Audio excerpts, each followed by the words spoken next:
where he can bite you to begin with until he respects you. So what Tom Dorrance always used to say, he'd say, well, do the best you can to stay out of his mouth until you get control of his feet.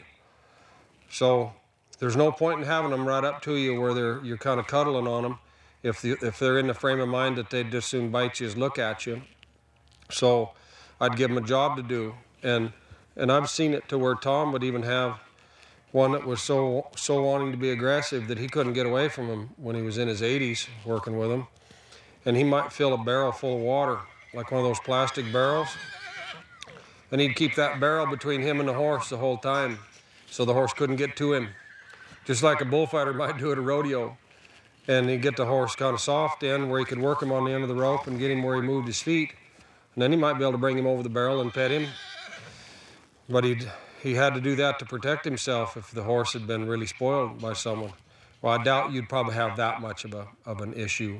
Probably isn't going to be that aggressive. Not necessarily aggressive, but to do any of the groundwork, he gets, kind of bitey at you, or when you're brushing him, you have to kind of watch, and I do, be more attentive. Yeah, so you might either have to have the flag or the tail of your rope. You got a flag, so that's perfect. He shouldn't get any closer than the length of that flag. And you'll see when his expression gets soft to where you know you're in a good place to where you could go up and kind of cuddle him and love on him. But it's just getting started. But when he's going around you, you saw quite a few this morning that I'd send them and they'd respond, but they wouldn't have any respect. Sling their head and want to kick, especially that first one.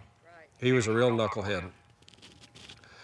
Because his expression was so poor. When you'd send him, he'd just soon kick your head off as look at you, and yet he's gentle. But he's gentle as long as you're doing what he wants you to do. Well, that doesn't work worth a damn. But finally, you saw his expression change. And pretty soon, he was more interested in what I'd have him do. And then there's no way that horse would have struck or kicked or wanted to bite me then.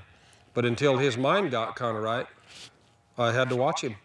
I had to be careful. So it's in those feet, getting to those feet. She thought there was more to it than that.